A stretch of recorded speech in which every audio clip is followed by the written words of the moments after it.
Good morning બાળકો. Standard 10માં chapter number 4 પ્રકરણ 4 જે કેમેસ્ટ્રી વિભાગનું આ પ્રકરણ છે. કેમેસ્ટ્રી વિભાગની અંદર આપણે ફર્સ્ટ, સેકન્ડ ને થર્ડ આ 3 લેશન થઈ ગયા છે ને અત્યારે ચોથું કેમેસ્ટ્રીની અંદર આ ચોથું લેશન છે. આપણે કુલ 5 છે કેમેસ્ટ્રી વિભાગની અંદર 5 લેશન છે, એમાં આ ચોથું છે એટલે એક લેશન રહેશે. શું કહે છે કે કાર્બન અને તેના સંયોજનો. હવે તમને આમાં ઘણા પોઈન્ટ એવા છે કે નથી પૂછવાના, પરંતુ હરેક પ્રશ્ન ઉપર પૂરેપૂરું ધ્યાન આપજો. કાર્બન અને તેના સંયોજનો, તો હરેક વખતે હું તમને આગળ પણ કહેતી આવી છું કે કાર્બન છે ને ભાઈ,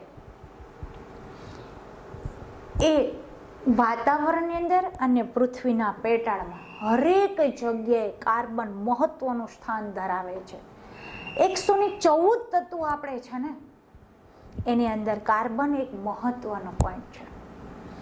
કાર્બન લગભગ અણુસૂત્ર હશે, એમાં કાર્બન તો એનું ભાગ ભજવતું જ હશે. પહેલું તો કાર્બન શું છે, અને આ લેશન સમજાવ્યા પહેલા હું તમને થોડી માહિતી આપી દઉં કે આ જ લેશન 11માં સાયન્સમાં છે. તમે જ્યારે 11-12 સાયન્સ કરશો ને ત્યારે આ લેશન બંધ બેસતું કાર્બન અને તેના સંયોજનો એ 11-12 સાયન્સનું લેશન છે. એટલે એક એક પોઈન્ટ ભલે વાર લાગશે, પરંતુ પોઈન્ટ ટુ પોઈન્ટ સમજજો વ્યવસ્થિત. અને એવું પણ લાગે કે ન સમજાય તો સ્કૂલે આવીને પણ સમજવાનો પ્રયત્ન કરજો. મેઇન પાર્ટ છે.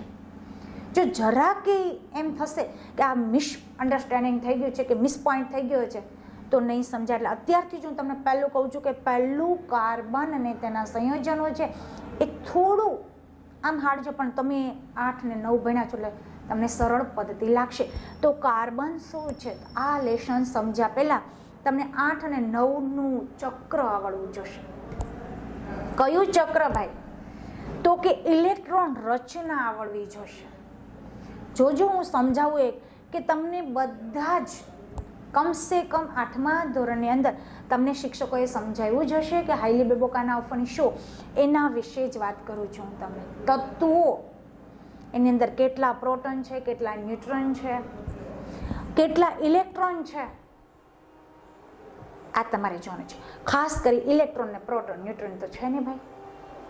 તો જેટલી સંખ્યા ઇલેક્ટ્રોનની છે એટલી પ્રોટોનની સામે એટલી સંખ્યા. તો ઇલેક્ટ્રોન શું છે, પ્રોટોન શું છે અને ન્યુટ્રોન શું છે, કયો વીજભાર ધરાવે છે, તો કે એની બાહ્યતમ કક્ષા કેટલી છે, ઇલેક્ટ્રોન રચના શું છે, આ બધું આવડશે ને તો આ લેશન આવડશે. શોર્ટકટમાં વાત કરું છું કે જો બધા જ તમને આ બધી જ કમ્પ્લીટલી ઇલેક્ટ્રોન રચના આવડશે તો જ તમે આ લેશન કરી શકશો સરળતાથી. પણ હું કરાવતી જઈશ થોડું થોડું સાથે, 8માનું 9માનું બધું હારે હારે કરાવતી જઈશ, એટલે ખાસ ધ્યાન રાખજો. આગળ જોજો. હવે પહેલું કાર્બન વિશે થોડી માહિતી આપી દઉં કે કાર્બન છે શું, તો કે એક તત્વ છે. કાર્બનનું સ્થાન ક્યાં છે તમે ગણો ને, હાઈલીબેબોકા કાર્બન કેટલા ઉપર ભાઈ? 6 ઉપર. આમ ગણવા નહીં બેસવાનું ત્યારે, આ તો સ્ટાર્ટિંગ છે એટલે હું તમને આવી રીતે સમજો. બાકી સીધું ખબર પડી જોઈએ કે કાર્બન તો કે 6 ઉપર, ઓક્સિજન તો કે 8 ઉપર, આર્ગોન તો કે 18 ઉપર, એમ તરત જ ખ્યાલ આવી જવો જોઈએ આપણને. તો કાર્બન 6 ઉપર છે એટલે એની બાહ્યતમ કક્ષા કેટલી હોવી જોઈએ, એની ઇલેક્ટ્રોન રચના પહેલાં કેટલી હોવી જોઈએ. તો કાર્બન છે એ ઇલેક્ટ્રોન રચના છે 4 KLMN. પહેલી કક્ષા, બીજી કક્ષા, ત્રીજી કક્ષા અને ચોથી કક્ષા. પહેલાં કક્ષાઓ 1, 2, 3 આવતું હતું. હવે તમારે આ જે બુક્સ ચેન્જિંગ થઈ છે એમાં KLMN. હું તો છોકરાઓને મારા ઉપરથી સમજાવતી, તમને સમજાય તો ભલે. કે એટલે મારું નામ જ કહેતી, એલમાં અમે આવી જાય છે, એમમાં અમે આવી જાય છે, અમારો આખો પરિવાર. તો તમે તમારા પરિવાર ઉપરથી યાદ રાખી શકો. તમને જો તમારી કક્ષાઓ યાદ ન રહેતી હોય તો તમે KLMN એવી પદ્ધતિથી તમે યાદ રાખી શકો છો. 4 પહેલી કક્ષા, બીજી કક્ષા, ત્રીજી કક્ષા અને ચોથી કક્ષા. તો કાર્બન છે એ કેટલા ઉપર છે? તો કે ભાઈ કાર્બન 6 ઉપર છે, તો મોસ્ટલી બોર્ડ વર્ક થશે આ લેશનની અંદર. તો 6 ઉપર છે તો એની બાહ્યતમ એટલે કે એની કક્ષા ઇલેક્ટ્રોન રચના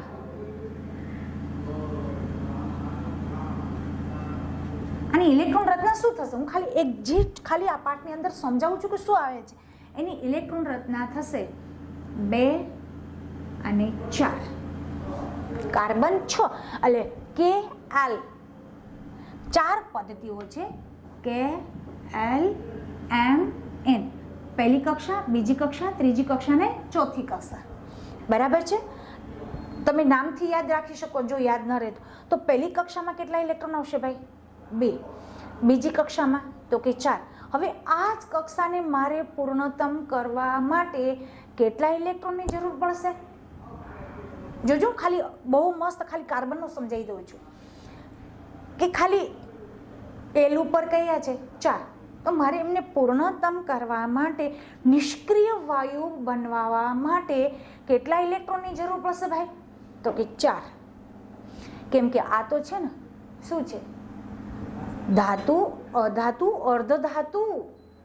આને નહીં લેવા કે નહીં દેવા, 4 ગળતા હોય, 4 માંગવાય પડે, 4 લેવાય પડે.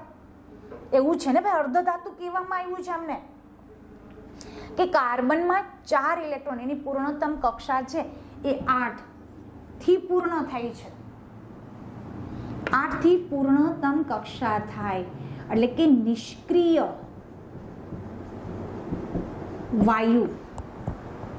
8 જ્યારે ઇલેક્ટ્રોન પૂરા થાય ને એટલે એને નિષ્ક્રિય વાયુ તરીકે ઓળખવામાં આવે છે. દાખલા તરીકે 18મો સમૂહ, જે મેન્ડેલિફનો આવર્ત કોષ્ટક છે એમાં 18મો સમૂહ છે ને, એની અંદર હીના, નીના, જીરા, જીરો ઓર કરીના રન, એવી રીતે મેં યાદ રાખવા માટે આગળ 9થમાં મેં કહ્યું હશે. તમે તો 9થમાં કદાચ ભણ્યા હોય કે helium, neon, argon, xenon, krypton, radon, આ બધા તત્વો છે ને નિષ્ક્રિય તત્વો છે કે જેની પૂર્ણતમ કક્ષા છે. એટલે પૂર્ણતમ કક્ષા કોને કહેવાય એ વસ્તુ યાદ રાખજો કે જે તત્વોની કક્ષા પૂર્ણ એટલે કે જેની અંદર 8 ઇલેક્ટ્રોન પૂરા હોય એને પૂર્ણતમ કક્ષા કહેવામાં આવે છે. ખાલી એટલું જ. તો મારે અહીંયા ઇલેક્ટ્રોન કાર્બન કેટલા ઉપર? 6.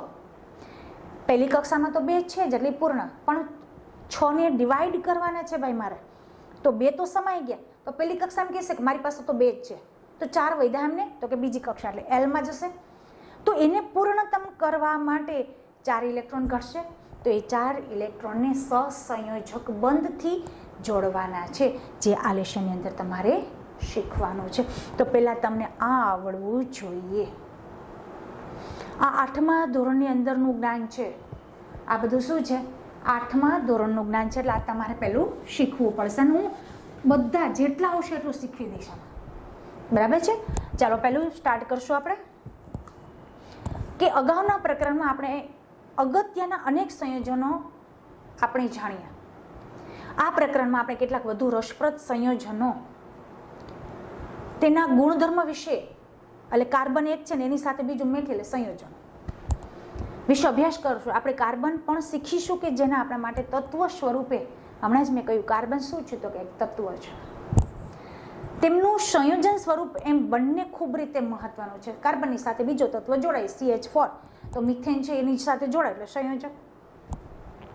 પ્રવૃત્તિ કરશો કે સવારથી તમે જે જે વસ્તુનો ઉપયોગ કરો છો ને, સવારથી જાગો છો ત્યારથી, તો કે ટૂથબ્રશ છે, બ્રશ છે, સાબુ છે, કોલગેટ છે, ડોલ છે ભાઈ, બરાબર છે, નાસ્તા કર્યો છો તમે, એ આ બધું રસોઈમાં, રસોઈ ઘરમાં જાઓ છો ત્યારે રસોઈના વાસણોનો યુઝ કરો છો, એ પૈકી 10 વસ્તુની યાદી બનાવો.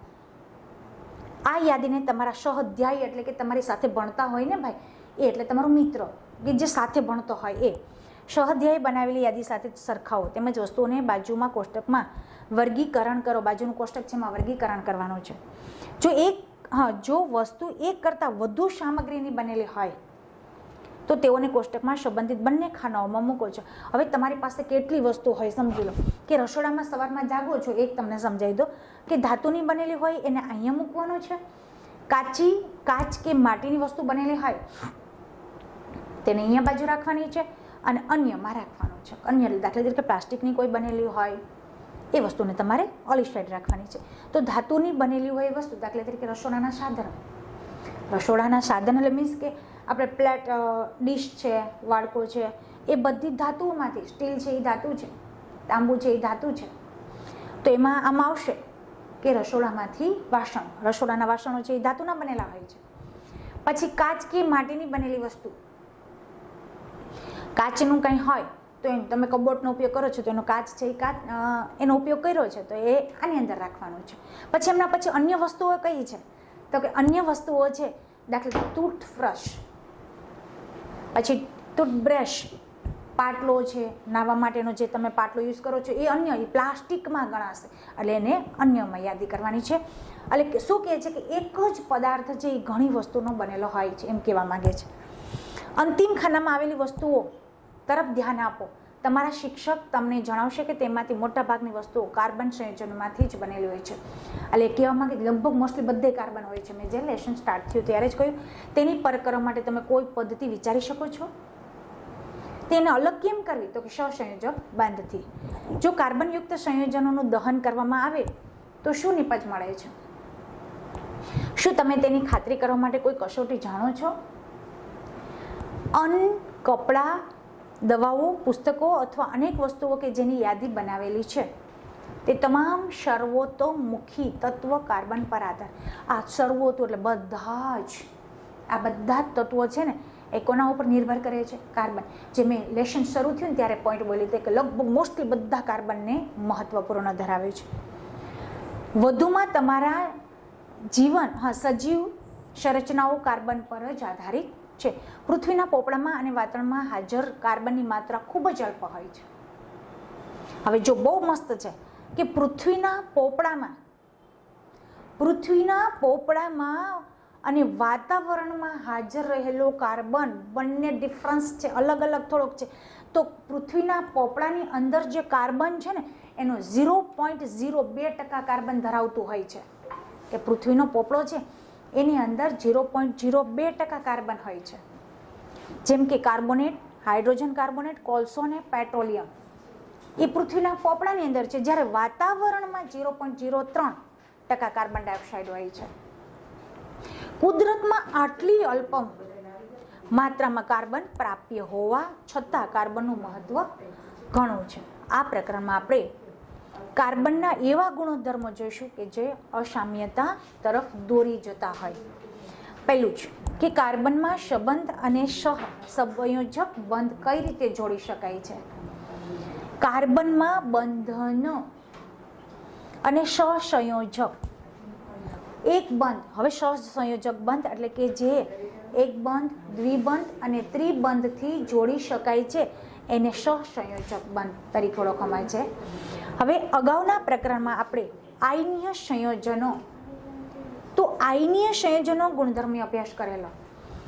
આપણે જોયું કે આયનીય સંયોજન ઉચ્ચ ગલનબિંદુ ઉત્કલન ધરાવે છે, જે દ્રાવણમાં કે પીગળેલી અવસ્થામાં વિદ્યુતનું વહન કરતા હોય. તો પેલું આયનીય સંયોજનોનો એટલે કે જે પરમાણુમાં ઇલેક્ટ્રોનની વિનિમય દ્વારા થતો, વિનિમય એટલે આપ-લે, વિજ્ઞાનનો વર્ષ છે વિનિમય, કે જે પરમાણુની અંદર ઇલેક્ટ્રોનની આપ-લે થઈ શકતી હોય,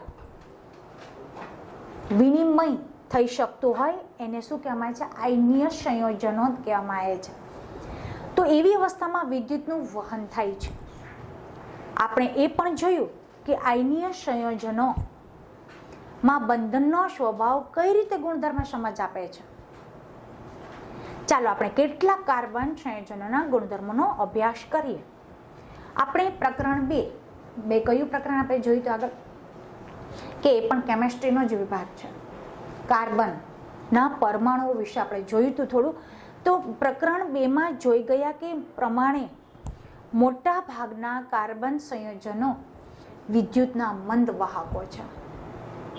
કોષ્ટક 4.1માં આપેલી કાર્બન સંયોજનોના ઉત્કલન બિંદુ અને ગલન બિંદુ, પદાર્થોનું ઉકળવું અને પદાર્થોનું ઠરવું માહિતી પરથી આપણે જાણવા મળે છે કે આ સંયોજનો આયનીય સરખામણીમાં નીચા ગલન બિંદુ અને ઉત્કલન બિંદુ ધરાવે છે.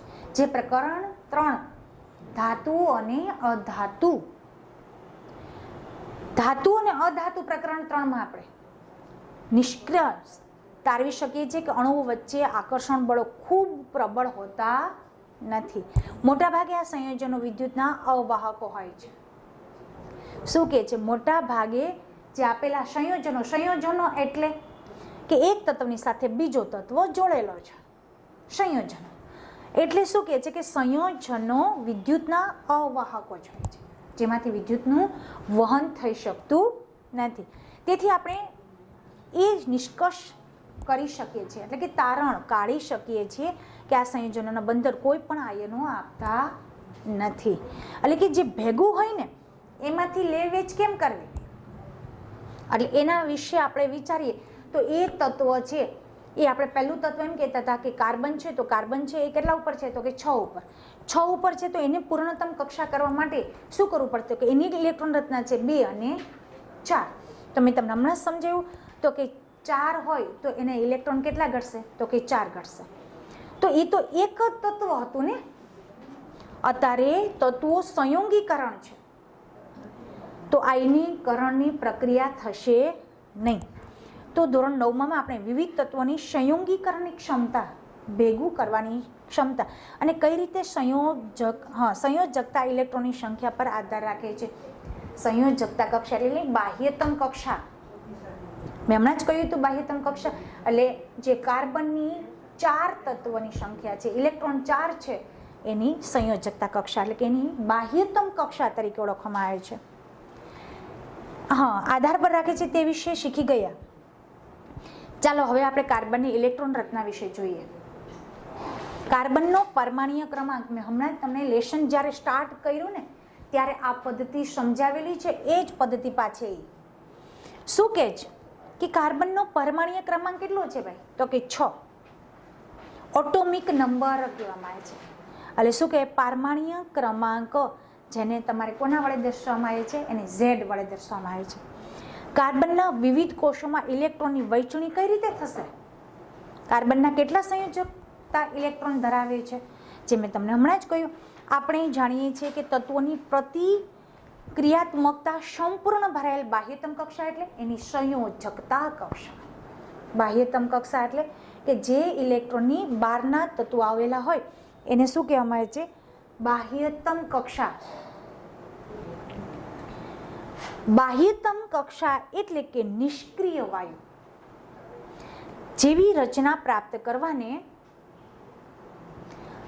કરવાની વૃત્તિના આધારે સમજાવી શકાય છે. આયનીય સંયોજનમાં રચના કરતા તત્વો તેની બાહ્યતમ કક્ષામાં ઇલેક્ટ્રોન મેળવી કે ગુમાવીને પ્રાપ્ત કરે છે. બહુ સરસ આપણને કીધું છે કે ઇલેક્ટ્રોનને પૂર્ણતમ કક્ષા કરવા માટે ઇલેક્ટ્રોન શું કરશે? તે તત્વ શું કરશે કે સામેના તત્વોમાંથી ઇલેક્ટ્રોન કાં તો લેશે અને કાં તો ગુમાવી દેશે. એટલે તમે ધોરણ 8ની અંદર શીખા હશો કે કોઈ પણ તત્વ હોય એ 1, 2 ને 3 જેની બાહ્યતમ કક્ષા હોય એ ઇલેક્ટ્રોનને શું કરશે? ગુમાવી દેશે. ગુમાવે તો પ્લસ, અને જે તત્વોની બાહ્યતમ કક્ષા 5, 6 ને 7 હોય તો એ ઇલેક્ટ્રોનને શું કરશે? મેળવશે તો માઇનસ. એટલે એની બાહ્યતમ કક્ષા સંયોજકતા કક્ષા પ્લસ અને માઇનસ કઈ રીતે થશે એ પણ હું તમને અત્યારે અહીંયા થોડું સમજાવી દઉં કે જે તત્વોની કક્ષા 1, 2 અને 3 હોય તો એ શું કરશે? તો કે ઇલેક્ટ્રોનને ગુમાવશે. એ ગુમાવશે ને તો એ તત્વની સંયોજકતા કક્ષા પ્લસમાં ગણાશે. એટલે 1, 2 ને 3 છે એ પ્લસમાં ગણાય. જ્યારે 5, 6 અને 7 હોય તો શું થશે કે એ 5, 6 ને 7 પોતાનો ઇલેક્ટ્રોનની રચના પૂર્ણ કરવા માટે એ શું કરશે? એને બોલાવશે કે હું તો 5 છું ભાઈ, મારે 3 સભ્યો ઘટે છે કે 3 તું મારે ઘરે આવી જા, એટલે 8ના સભ્યો થઈ જશે. એટલે એ મેળવશે તો માઇનસ, મેળવે તો શું થઈ જાય? માઇનસ.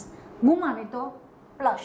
આ વસ્તુ યાદ રાખજો કે જે તત્વોની બાહ્યતમ કક્ષા 1, 2 ને 3 હોય તો ગુમાવશે તો પ્લસ, અને 5, 6 ને 7 હોય તો એ મેળવેશે તો શું થઈ જશે? માઇનસ. આ વસ્તુ યાદ રાખજો એટલે તમને તરત જ ઇલેક્ટ્રોન રચનામાં માઇનસ પ્લસની ખબર પડવા મળશે. તો હવે શું કહે છે કે હા, નિષ્ક્રિય ઇલેક્ટ્રોન આયનીય સંયોજકતા રચના કરતા તેઓની બાહ્યતમ કક્ષા મેળવી અથવા તો ગુમાવીને પ્રાપ્ત કરે છે. કાર્બનના કિસ્સામાં તેની બાહ્યતમ કક્ષામાં 4 ઇલેક્ટ્રોન ધરાવે છે. હું હમણાં જ બોલી હતી કે એ 4 ઇલેક્ટ્રોન ધરાવે છે અને એ નિષ્ક્રિય વાયુ જેવી રચના પ્રાપ્ત કરવા માટે તેને 4 ઇલેક્ટ્રોનની જરૂર પડશે જ. હવે શું કહે છે, જો આ 6, તો કે કાર્બન કેટલા છે ભાઈ, તો કે 6 છે, બરાબર. હવે એની કક્ષા 2 ને 4 થશે. ઇલેક્ટ્રોન પરમાણુની રચના કેટલી થશે, 4. તો એની બાહ્યતમ કક્ષા કેટલી થઈ, 4. તો એને પૂર્ણતમ કરવા માટે એને કેટલા ઇલેક્ટ્રોન ઘટશે, 4. તો જો એ 4 ઇલેક્ટ્રોન મેળવી અથવા તો ગુમાવશે, તેને ઇલેક્ટ્રોન મેળવવા અથવા ગુમાવવા જરૂરી છે, તો તેને ઇલેક્ટ્રોન મેળવવા કે ગુમાવવા હોય તો શું કરવું પડશે, તો તે 4 ઇલેક્ટ્રોન મેળવી અને શું થશે, મેળવે તો માઇનસ, હું બોલી હતી જો હમણાં, મેળવે તો માઇનસ, એટલે એને એનાયન ઋણાયન બનાવી શકે છે. પરંતુ 6 ઇલેક્ટ્રોન ધરાવતા પરમાણુ કેન્દ્ર માટે 10 ઇલેક્ટ્રોન એટલે કે 4 વધારાના ઇલેક્ટ્રોન સમાવવા મુશ્કેલ પડે છે. એટલે કે એને 10 નહીં, શું કામે આપણે, કેમ કે 8 ઇલેક્ટ્રોન એની 18ની કક્ષા છે, તો એ 18 કરી શકશે ને, એટલે 8 જ ઇલેક્ટ્રોન છે એ પૂર્ણતમ કક્ષા માટે ઉપયોગી છે. તે 4 ઇલેક્ટ્રોન ગુમાવે એટલે પ્લસ. હું હમણાં જ મેં તમને અહીંયા ચાર્ટ દોરી દીધો હતો. કેટાયન એટલે ધન આયન બનાવી શકે છે, પરંતુ 4 ઇલેક્ટ્રોન દૂર કરી પરમાણુ કેન્દ્રમાં 6 ઇલેક્ટ્રોન આકર્ષેલા માત્ર 2 ઇલેક્ટ્રોનને સમાવતો કાર્બન કેટાયન બનાવવા માટે ઉર્જાની જરૂર પડશે. એટલે આ બંને કેવા શું માંગે છે ખબર, કે 4 ઇલેક્ટ્રોન મેળવવા અથવા તો ગુમાવવા એ શક્ય બનશે, પરંતુ એ 6 ને રાખશે તો 6 ને 4 10 ઇલેક્ટ્રોન કરી શકે, એની કક્ષામાં કરી શકશે નહીં, કેમ કે એને સમાવવા બહુ મુશ્કેલ થઈ પડે, કેમ કે એની પૂર્ણતમ કક્ષા કરવા માટે કેટલા ઇલેક્ટ્રોનની જરૂર પડશે ભાઈ, 8 જ. 8 થી 9 કે 10 કરી શકશે નહીં. હરેક તત્વની વાત કરું છું, 114 તત્વ છે ને, તો 114 તત્વની વાત કરું છું. હવે બીજા કાર્બન પરમાણુ સાથે અથવા તો અન્ય તત્વના પરમાણુ સાથે સંયોજકતા ઇલેક્ટ્રોનની ભાગીદારી કરીને આ સમસ્યાનો ઉકેલ લઈ શકે છે. એટલે બીજા સાથે ભાગીદારી કરે, આપણે ધંધામાં ખોટ ગઈ હોય તો આપણે એમ કહીએ ચાલ ને ભાગીદારી કરીએ તો આપણને કંઈક ધંધામાં લાભ થશે, કેમ કે આપણી પાસે પ્રોબ્લેમ હોય તો આપણે વાત કરીએ કે ધંધામાં આપણે લાભ કરીએ. એમ કાર્બન કોઈ પણ તત્વ છે એ બીજાની સાથે ભાગીદારી કરી અને ઇલેક્ટ્રોનની ભાગીદારી કરી અને પોતાના ઇલેક્ટ્રોનની કક્ષા છે પૂર્ણતમ કરી શકે છે. માત્ર કાર્બન જ નહીં, 114 તત્વ આ રીતે કરી શકે છે કે બીજા તત્વની સાથે ભાગીદારી કરી અને પોતાની કક્ષા પૂર્ણ કરી શકે છે, અથવા તો દઈ અથવા તો લઈને, મેળવીને અથવા તો ગુમાવીને. અનેક તત્વના પ્રકાર ઇલેક્ટ્રોનની ભાગીદારી કરી અણુ બનાવી શકે છે. ભાગીદારી પામતા ઇલેક્ટ્રોન બંને પરમાણુની બાહ્યતમ કક્ષાના ઇલેક્ટ્રોન હોય છે. બંને પરમાણુ નિષ્ક્રિય વાયુ જેવી રચના પ્રાપ્ત કરવા દોરી જાય છે. એટલે હરેક તત્વ છે એ નિષ્ક્રિય બનાવવાના છે, કાં તો તત્વો ઇલેક્ટ્રોન વધારીને કાં તો ઇલેક્ટ્રોન ઘટાડીને. બંને પરમાણુ નિષ્ક્રિય જેવી રચના પ્રાપ્ત કરવા દોરી જાય છે. કાર્બનના સંયોજનો તરફ જતા પહેલા ચાલો આપણે સંયોજકતા ઇલેક્ટ્રોનની ભાગીદારીથી રચાતા કેટલાક સામાન્ય અણુ તરફ નજર કરીએ છીએ.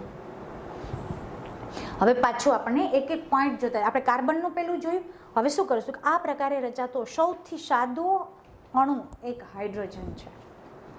તમે શીખી ગયા છો કે તે જ પ્રમાણે હાઇડ્રોજનનો પરમાણુ ક્રમાંક કેટલો છે ભાઈ, 1 જ છે. હાઇડ્રોજન કેટલા ઉપર છે, તો કે 1 ઉપર છે.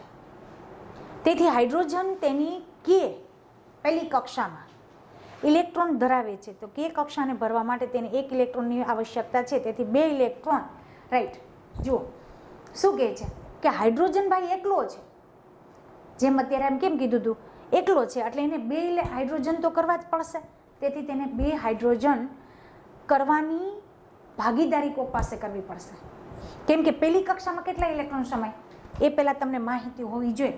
આ પહેલી કક્ષા, આ બીજી કક્ષા, આ ત્રીજી અને આ ચોથી, એટલે આને કે, આને એલ, આને એમ અને આને એન, રાઈટ.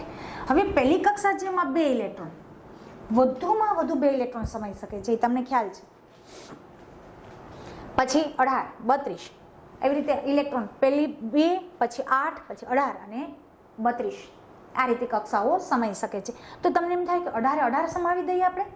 18 નહીં. આપણે હમણાં જ પોઈન્ટ જો કે 18 ઇલેક્ટ્રોન સમાઈ શકે નહીં, કે પૂર્ણતમ કક્ષા માટે 8 જ ઇલેક્ટ્રોન, 8 પછી પાછો 1 આવી રીતે કરી શકે. દાખલા તરીકે સોડિયમ છે, તો સોડિયમ તમારે કેટલા ઉપર છે? તો કે 11 ઉપર. તો એની ઇલેક્ટ્રોન રચના કેવી થશે? તો કે એની ઇલેક્ટ્રોન રચના પહેલી કક્ષામાં 2 અને આમાં કેટલા સમય ભાઈ? તો કે 8. તો કે ચાલો 10 તો થઈ ગયા. તો હવે સીધો ત્રીજી ઉપર જશે, તો એના ઉપર 1, એટલે એની ઇલેક્ટ્રોન રચના કેટલી થશે? 2, 8 ને 1. આવી રીતે હરેક કક્ષાઓની અંદર આપણે જોવાનું છે. તો 4 કક્ષા તમારી પાસે છે, એટલે આમાં બધેમાં હવે કક્ષા 1, 2 ને 3 એવી રીતે નહીં આવે. કક્ષા L એટલે કોષ પણ કહી શકો એને, કોષ, કોષ કે, કોષ L, કોષ M, વધારે પડતા 3 જ હશે. N તો ભાગ્યે ક્યારેક નીકળશે. બરાબર છે? એટલે આ કક્ષાઓ છે. તો અહીંયા આપણને એવું કીધું છે કે પરમાણુઓ તેના ઇલેક્ટ્રોનની ભાગીદારી કરી અને હાઇડ્રોજન અણુ H2 છે, જો છે H2, કેમ કે હાઇડ્રોજન છે ને ભાઈ 1 ઉપર છે. તો મારે પહેલી કક્ષા પૂર્ણ કરવા માટે શું કરવું પડે? પહેલી પૂર્ણતમ કક્ષા કરવા માટે તો 2 છે ને, તો હાઇડ્રોજન એકલો છે, તો એને કોક સાથે ભાગીદારી કરવી પડશે. ભાઈ મારી પાસે આવ ને તો આપણે 2 ભાગીદારી કરીને આ ધંધો સરસ ચાલુ કરી દઈએ. તો હાઇડ્રોજન છે એ H2 બનાવવા માટે એને કોક સાથે ભાગીદારી, બીજા હાઇડ્રોજન સાથે તત્વ ભાગીદારી કરવી પડશે. અને પરિણામે હાઇડ્રોજનનો પ્રત્યેક અણુ તેની નજીકના નિષ્ક્રિય વાયુ હિલિયમ, આ હિલિયમ કેટલા ઉપર છે? તો કે 2. કેમ કે 2 છે નિષ્ક્રિય તત્વ છે, એની પાસે તો 2 છે, એટલે એને લેવુંય નથી ને દેવુંય નથી. એટલે જો આ 1 ઇલેક્ટ્રોન કોક પાસેથી લઈ લે ને ભાગીદારીથી, તો એ આના જેવો બની જશે. તો શું કહે છે કે નજીકના નિષ્ક્રિય વાયુની ઇલેક્ટ્રોન રચના પ્રાપ્ત કરે છે, જે કેલ કક્ષામાં 2 ઇલેક્ટ્રોન ધરાવે છે. આપણે તેનું નિરૂપણ ટપકા અથવા તો ચોકડી, કાં તો ટપકું કરશું અને કાં તો ચોકડી કરી અને સંયોજકતા ઇલેક્ટ્રોન દર્શાવી શકીશું. હવે જો ભાગીદારી પામેલ ઇલેક્ટ્રોનની જોડ 2 હાઇડ્રોજન પરમાણુ વચ્ચે પરમાણુઓ રેખા, એટલે કે શું કહે છે, આવી રીતે લાઈન કરીને દ્વારા રજૂ કરી શકાય છે. એટલે હાઇડ્રોજન તમારું પૂરું, અહીંથી આપણે ક્લોરીન આવશે. હાઇડ્રોજન કઈ રીતે થશે? તો કે જો આ હાઇડ્રોજન 1 છે, આ હાઇડ્રોજન 1 છે, બરાબર? પહેલું કે 2 પાસે 1 જ છે. આપણે H2 કરવાના છે ને ભાઈ, બંને પાસે 1 છે. હવે બંનેને 1 ની જરૂર પડશે, તો એ બંને ભેગા થશે, એટલે બંને પાસે 1 ઇલેક્ટ્રોનની ભાગીદારી કરશે, એટલે H2 થઈ ગયા ને. H2 ભાગીદારી પામેલા ઇલેક્ટ્રોન. આ રીતે તમારે આગળ કરવાનું રહેશે.